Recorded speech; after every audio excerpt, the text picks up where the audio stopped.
he's going to see that. Good morning. It's Wednesday. We are pre-taped. It is a true delight to see you today. I am Roth Cornet. This is Dan Murrell. I have beverage this time. Oh, you joining us with a beverage. Yeah. I have the same beverage. Double, and I unfortunately haven't taken a single sip out of my beverage. So now you're up to date on our beverages, which I know you were very curious about. We will explain what we were talking about as we headed into taping. I will be very honest and say we really were talking. I know sometimes it seems like fake banter. Wasn't. We were talking about toilet paper and how it is in high demand and scarce supply due to the coronavirus, which is why we are coming to you live from a tape from yesterday. I live with a very prepared partner in my life. Mara has always, this is why, it's taught me a lesson. She always has 400 rolls of toilet paper that we buy at a time. So we're good. Yeah. I mean, we're not. Don't come looking for yeah, exactly. I would not tell people about the supplies that you have. I'm doing the thing which I read up on the CDC. Like I kind of have mixed feelings. Wow, we're going to talk about coronavirus, but then we're going to talk about Disney Plus. But really quick, I have mixed feelings in the sense that I don't want to be contributing to the problem of depriving people that need resources of them by cleaning out shelves and things like that. So what I'm trying to do is every week I get a little bit more for us so that we can kind of like have a store. But I'm starting to get a little nervous. Like, am I going to run out of time? This is where the panic happens, guys. You know where else the panic happens? At Disney. Yeah. Anything can be toilet paper. And, well, no, you need toilet paper. Here, I'm going to be honest with you. You need toilet paper It's a matter of aesthetics. You need toilet paper to wipe your butt. And I don't want to go to leaf times, and I don't want to go, like, those are dark times if I'm pulling a leaf off the tree. Just do a handstand under the faucet. It's fine. Rich have been doing it for years. Yeah. Well, that's your images that you didn't need for today. Moving on. And this is real. This is an actual segue into Disney, and I'll tell you why. One of the things that I was literally talking about with a friend of mine on the drive over, because of course the virus is the conversation, was I was like, you know what is going to get really hit, I think, is Disney. Because of the cruises. People are going to stop taking cruises. Theme parks. And I know a number of people that have already canceled cruises on Disney. And of course, theme parks are going to be hit, which are two of their big revenue streams. But then we were also talking about Disney Mulan, which is meant to come out in 17 days from today. I don't know about from tomorrow, roughly in a couple of weeks. It still hasn't moved back. Still had the premiere. Right? It still hasn't moved back. We don't know what's going to happen to it. We don't know what the financial impact will be. But this is going to bring us to our story. I theorized that they were going to take this opportunity to say we're going to do a public good and service, but actually be doing a test and run Mulan on Disney Plus either with day and date or very quickly after the theatrical release to see if that boosts subscribers. Dan, what do you think? And then we'll talk about kind of their identity crisis. Yeah, I mean, that's what we've talked about a few times. Oh, you did? Well, not about that specifically, but we've talked about how this could be... I should watch Charting. This could accelerate this process of moving from theaters, brick and mortar theaters, to streaming because, yes, they could do that. I'm not saying it would be a cynical thing, but out of necessity, they could be forced to do that. But then the results of that thing for Disney or whatever studio would then say like, oh, well, we'll just do this from now on. And it accelerates this process of theaters having an even harder time as far as day and date stuff and people having their own streaming service. But I am also curious. It's very dangerous to talk about this because who knows, by tomorrow, they could have been decided. But as we're sitting here right now, obviously it's not going to make its Chinese release date. No. Not going to happen. Yeah. I looked it up in Italy, who's on complete lockdown. That release date was on like April 10th, so they had a couple more weeks before they would miss that release date. But then also it's just the not knowing which country could then have to take measures next, including this one. So I mean, they had the premiere last night. I saw George Pinocchio talking about it on the news. Naturally. So I as of now, it looks like they're going to roll the dice, but I don't know. I don't know either. I've been kind of theorizing over the last couple of weeks, like, oh, you're right. Like I don't look at it totally cynically in the sense that I don't think they're like, I think that they are going to be pushed into a corner and use it. And rather than moving Milan's date, use it as an opportunity to test how that would work, how much it would impact in terms of subscribership going up. And I will say that I was in theaters last week to watch Onward because I had missed the screening.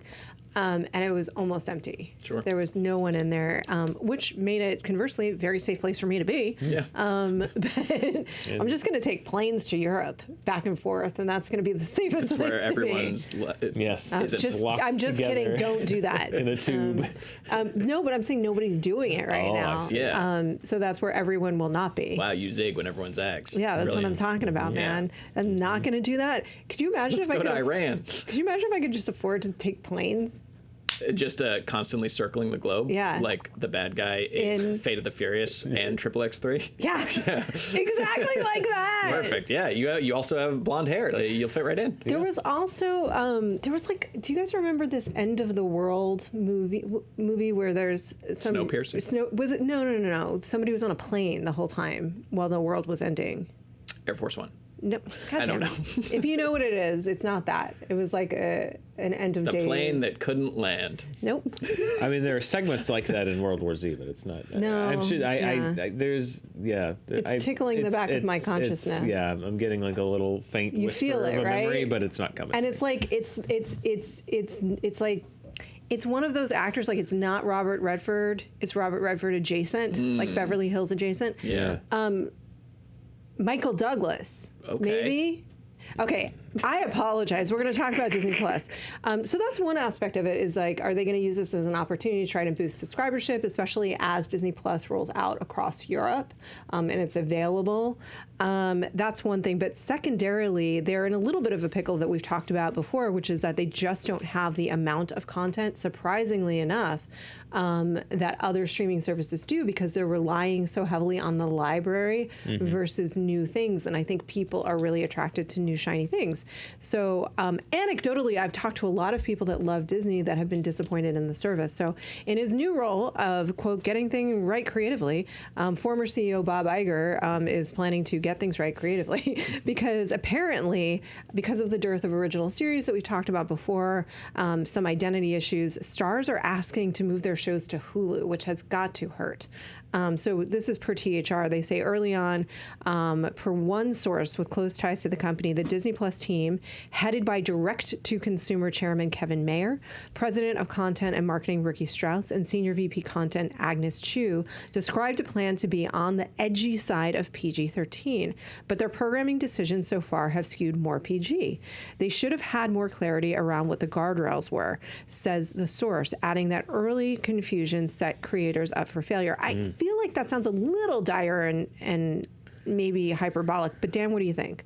Do they have an identity crisis? I mean, it's been a couple shows now. There was the Love, Simon spinoff show, Yes. which is now moved from Disney Plus to Hulu. And then there was was it Lizzie McGuire that they were going to do a revival of, and then now it's sort of halted, and now the Starr openly has said, like, I would like to move this please to Hulu because we wanted to go places that Disney Plus doesn't seem to want to go. So it does seem like, at least in those two cases, that there were shows greenlit for Disney Plus that perhaps with a more thorough idea of either A, what the show is going to be, or B, what the level of comfortability Disney had with the content would be, should have been more worked out. So I think I can understand your frustration. If you're a showrunner, you've been developing the show for Disney Plus, you get it to X point in development, whether that's filming, whether that's writing, and then Disney's like, oh, I'm not so sure about the content here. It's like, really now? Like, maybe we should have talked about this before. It's I guess you could chalk it up to growing pains. But you could also chalk it up to it's this weird Disney thing that's been popping up more and more, which is like this lack of foresight of leaping before they look and then having to do damage control and undo things later on because they are so ginned up about announcing the next big thing, and then they don't think about it fully all the way through, and then it causes these complications later on. Question for you, Spencer.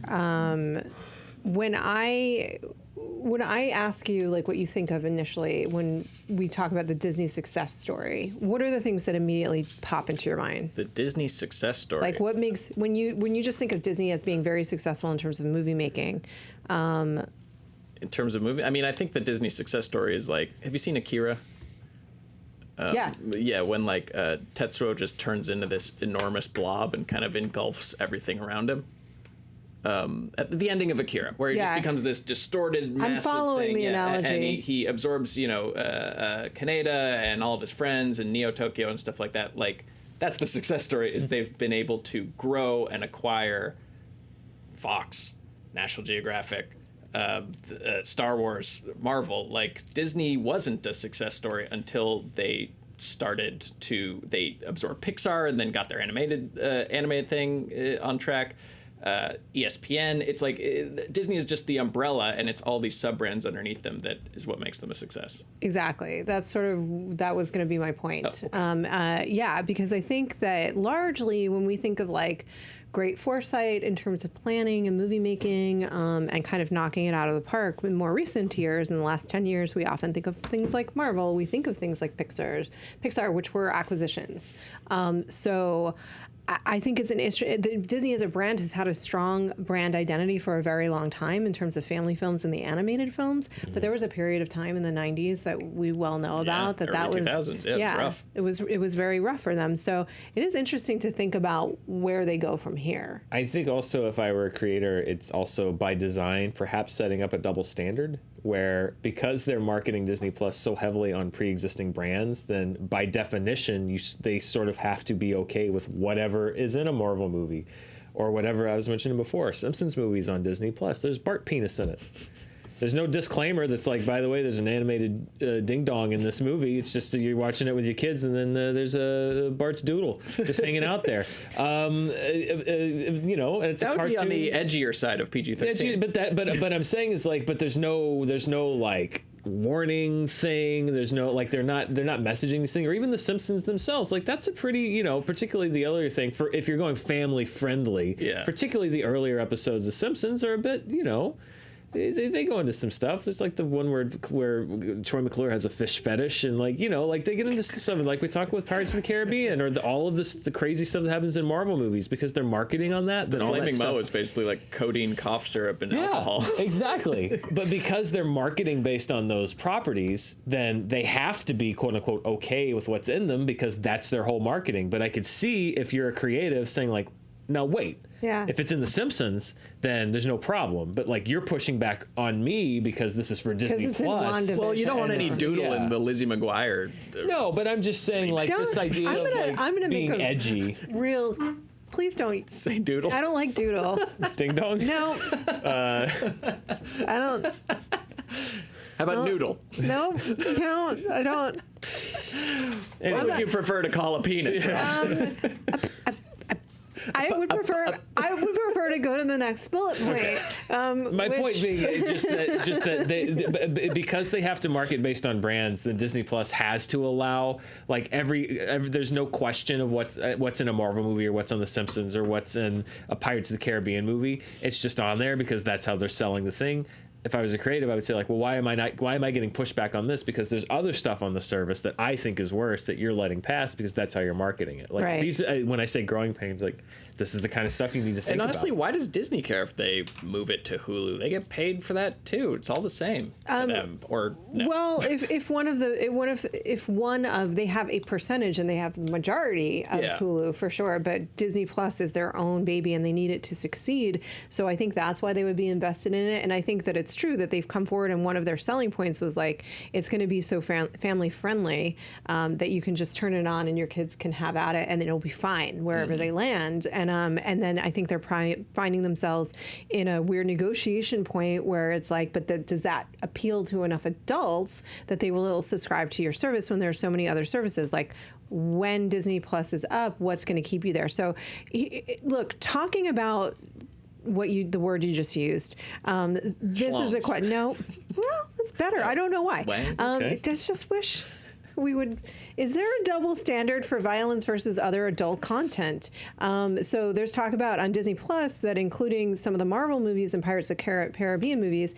This is in our script, and then I'm going to challenge us that feature plenty of violent acts, decapitations included, but it seems like Disney Plus is way more squeamish about bringing up sex and underage drinking. Two things. One, Disney Plus represents America. We're nuts. Like, there is always, always, always going to be more sensitivity about sexually based content than there is violence, which is crazy and doesn't make any sense to me. And I believe in the European way: make lots of love, stop killing each other. I don't call it making love either, just so you know. But I did hear because it felt appropriate. Yeah, whoopee. I'm going to get off that topic, and then But what I would say is, what decapitation? Like, I think Eric wrote this script. What decapitations are we talking about? I just thought of one. Did you think of which decapitation? Well, Star Wars limbs are flying. No, decapitation specifically. Well, Dooku is decapitated. Yeah, Django Fett. And then Thanos. Django unbrained. Django. Thanos is they lop his head off. It was in the Honest trailer. Django unbrained. Yeah, Django Fett is decapitated.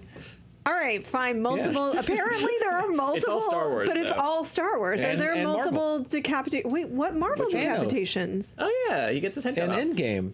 Thor comes in and just like boom, just rips off. That's true. The head does go. It gets ripped off. Yeah. So. All right. First of all, Disney. Therapy. Like, what are the decapitations? That's such. I guess it's very final. Yeah. You know. Yeah, it's actually clean, really. With a lightsaber, it's cauterized, and you know, it's like a cartoon. Yeah, I guess it's like a sanitized death in that way. Yeah, quick and painless. It's severe. It is final, but you can also do it in a way that's not brutal. Yeah. It's just like, oh, but you know. All right, so we have in fact named those decapitations. Thank you, gentlemen. And then I bring us back to this question about when we think about shows like Falcon and Winter Soldier, Mandalorian's coming back, WandaVision. Is this identity crisis going to be a problem for them in terms of, are these shows? These movies have pretty well ridden the line of PG-13. Yeah. You know. Well, look, you know, companies have standards and images and brands to maintain, but there's also, you know, much like in every family, there's a favorite child. Yes. And I feel like Marvel is their favorite child right now and can get away with a little bit more. Like, oh, you know, Winter Soldier can hang doodle. It's fine. Let that slide. You're just being mean. You're just being mean. They're never gonna let Winter Soldier do that. By the way, what if it's like a falcon comes across him bathing in a lake, you know, and it's just a quick. It's like that Chris Pine King movie where it just quickly turns around and then he says, "Oh, I didn't see you were using that. I too thought that I would refresh myself in these waters." If it's just a quick moment like that, I see Disney letting it happen. I don't want any other show. I don't want any other show. That has to be Falcon and the Winter Soldier now. It's gonna happen. Just 8 episodes of them stumbling upon each other bathing in healing waters, various healing waters across the world. Yeah, it's Marvel. They get to do what they want. Oh shit! Wow. That brings us to a segment we like to call "Let's Interrogate Spencer." Oh, this is a segment? Someone tore segment 2 out of my script. Probably because I wouldn't have said yes to this. Per my request. I didn't write the segment, but I did like... Fan question. It's a fan question. Shelby Baby 27 asked, what does Spencer like? Does he enjoy stuff? I love everything. So we realized we actually know nothing about Spencer. Okay. So we're going to find out right now. Also, thank you for liking and subscribing. I just wanted to get to this segment. Dan and I are going to rapid fire some questions at you, and you will answer them. Dan. Well, can I just get ahead of this and saying, like... No, you have to answer the questions. Fine, go ahead. Spencer, what stuff do you enjoy? I but it's also followed up by what stuff do you enjoy? I feel like I try and I strive to enjoy whatever the best and understand whatever the best is of everything when it comes to movies or music or food or whatever. I try to look at it and be like, okay, rom-coms are not my thing, but why do people like this and why is it great? And then recognize when it is great. So that brings us to question number 2. What are your favorite movies? But I'm going to add an addendum. What's your favorite rom-com? Okay. Okay, favorite movies, probably some combination. I've answered this before. Like, this isn't super news. It's like I love Verhoeven, so probably Starship Troopers is up there. Probably Groundhog Day is probably my favorite comedy. And something like I've answered this is like, what movie represents you the most? Is the Emilio Estevez Repo Man, Harry Dean Stanton 80s movie. That is not what you said. That's new, but I like it. Rom-com, what's a good one? Like, even like You've Got Mail, I can appreciate and be like, you know what? That's a great execution. Like, I just like to see people who are good at what they do doing it well. So whether that is whether it's metal or smooth jazz, it's like, yes, that's a great execution of that. You should watch it happen one night. Okay. Yeah. I'll check it out. Dan, next question. What are your favorite television shows? All time or right now? Let's go Your right choice. Okay. What Dan said. I think Better Call Saul is incredible. Oh my God. And talk about like patience, or was that yesterday that we were talking about attention span? Yesterday? Yeah, yesterday. It was yesterday, yes. Yeah, that they and about managing to do a lot with a little in terms of like set design and action and stuff like that. Just the way they place the camera and the way they are so patient in doing these slow burns that eventually pay off in these explosive, outbursts.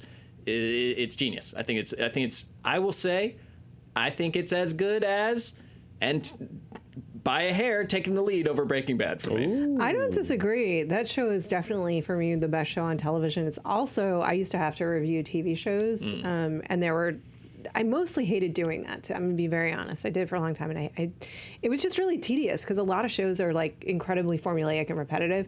But I loved reviewing Saul, and I loved reviewing Fargo. Because there was so much to talk about in each episode. And I will note, and I'm gonna pull up the tape. I called Chuck from episode 3. I was like, that guy's a dick. And everyone was like, you're so mean to Chuck. Boom. Chuck. It's complicated. Sorry, next question, Dan. What occupation other than yours would you like to attempt?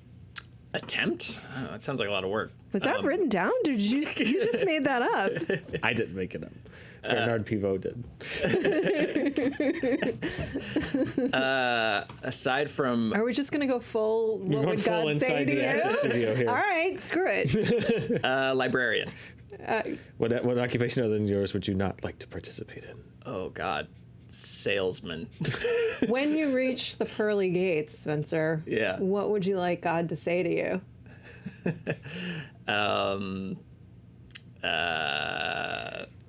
Wrong entrance. You would like that? I don't know. I feel like if God was there, I'd be like, uh-oh. Kind of funny. It's just like, go around the corner. Just no. This is the staff entrance. The freight entrance. Go around the. There is one more that I think is a fair question to ask. I wasn't meant to close it. I was just being kind of goofy in the middle here.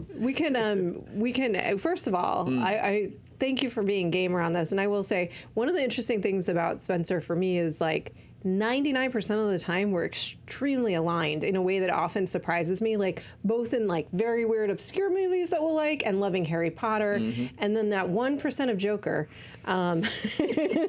is like interesting. is actually more interesting to me when we don't agree. But I like we're such different people, personality wise, and I'm always really intrigued that like we have such similar tastes because we're very different human beings. We contain multitudes, Roth. Do we not? There's an abyss above and below of us. Good. Which brings us to a very important question.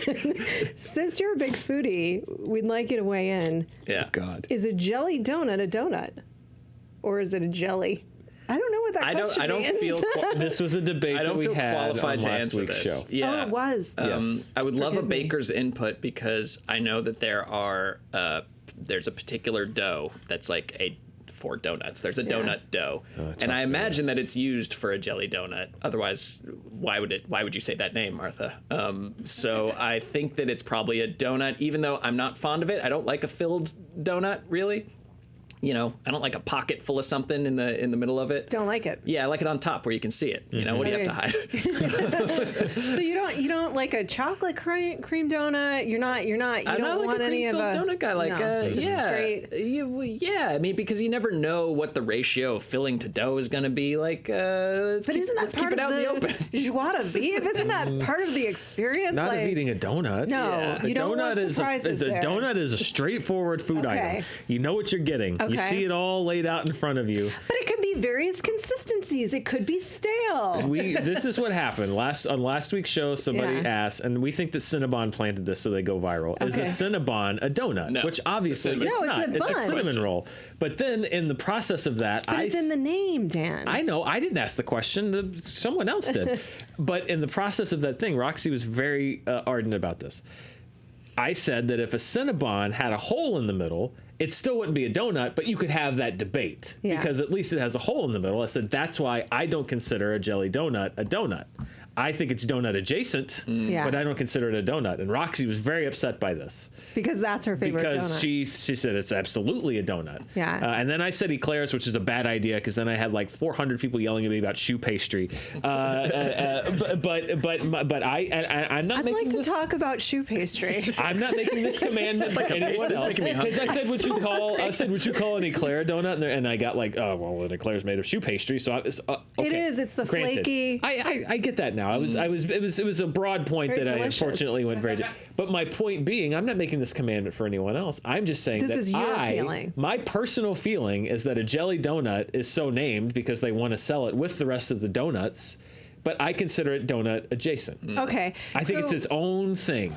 That's David one has pumpkins. question. Yeah, it might be like a subcategory of donut, but I'm going to challenge you, and I will say that I think this is maybe a personality type thing. I like a chocolate croissant.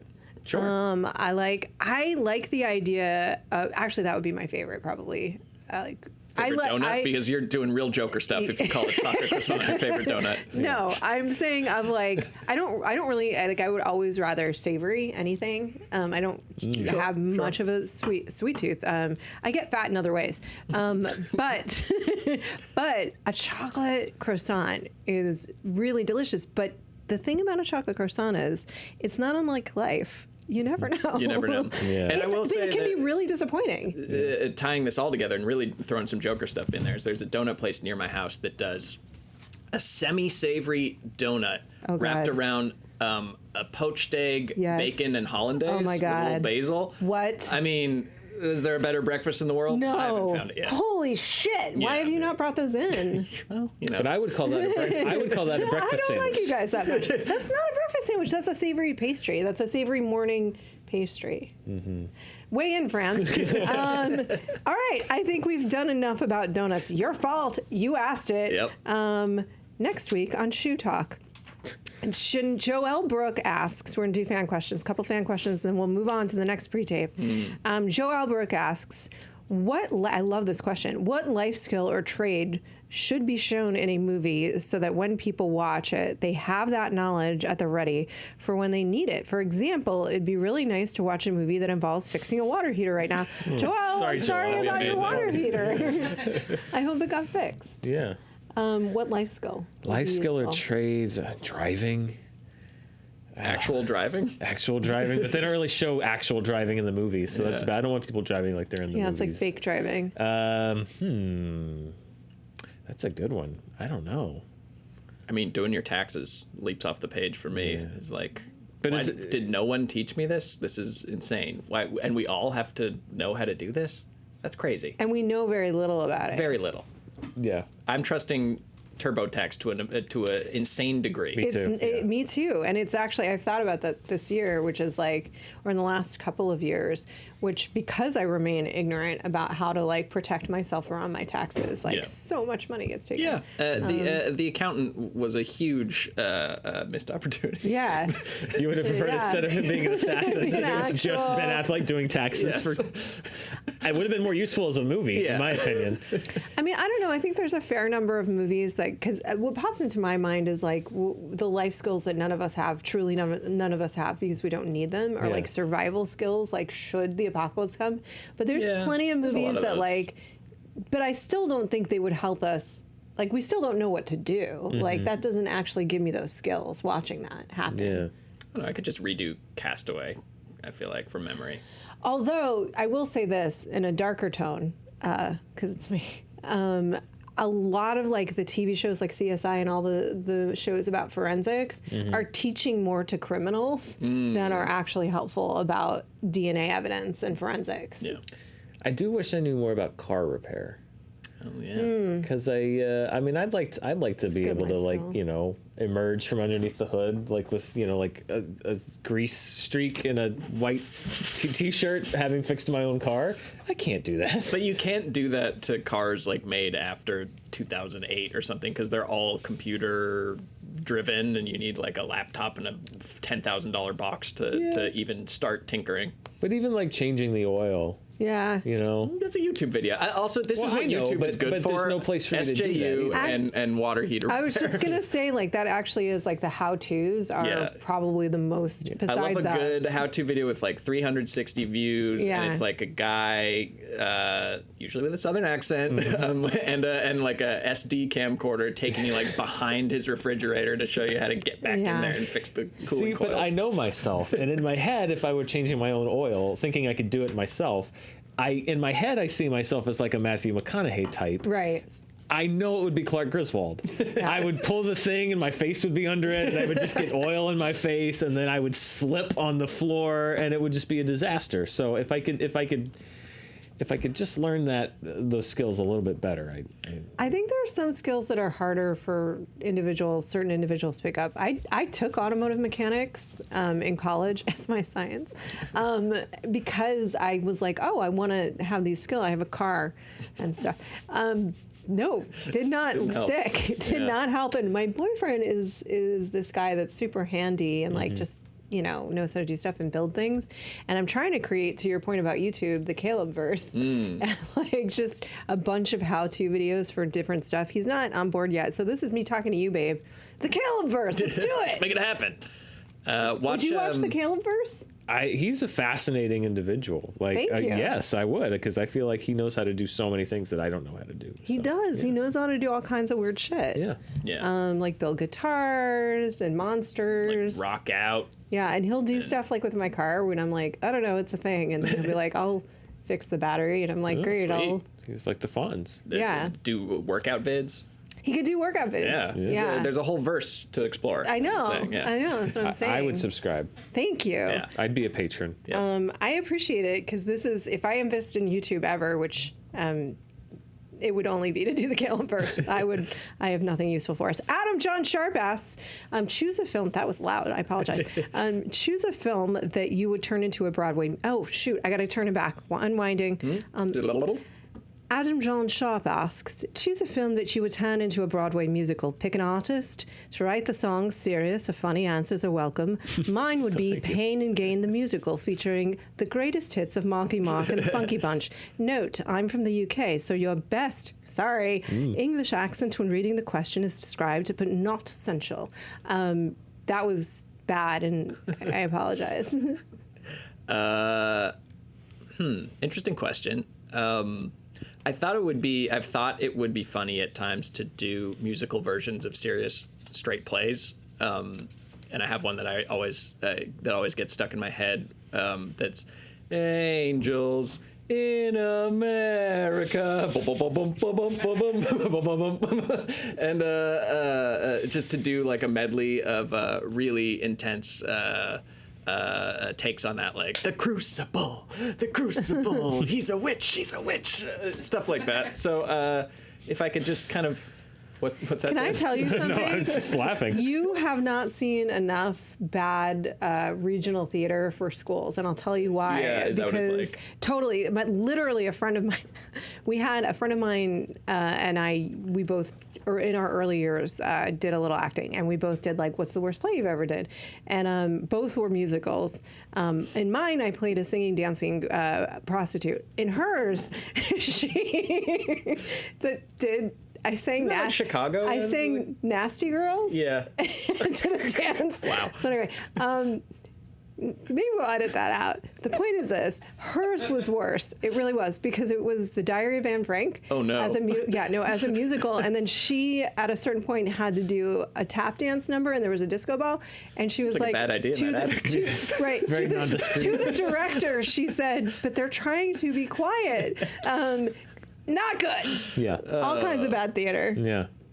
It's the death of a salesman. I was thinking of Bruce Springsteen. He does On the Waterfront. Yeah. So it's like, because that's like right. sounds good. Yeah, no, Yeah. It doesn't have to be bad. It says said serious. it specifically said sorry. serious or Sorry. funny Yeah. answers. No, I was like, that sounds great, actually. But yeah, that's just like Yeah. that's like in his wheelhouse. Yeah. Union man. Yeah. Hey, you're not. You gotta throw that fight. Yeah. Oh man, are you kidding me? Yeah. Hell yeah. Bruce Springsteen On the Waterfront. Well, you picked I'm her. I would watch the good. shite out of that. Yeah. On next week's program, I will have a better British accent. It's in 20 minutes from now. Thank you for joining us on our coronavirus series. It will be the next couple of weeks, we think. We don't know. But stick with us. Thank you for sticking with us. We really appreciate it and hope everybody is well and safe out there. We will see you on another day this week. Yes. That Ryan will tell me about.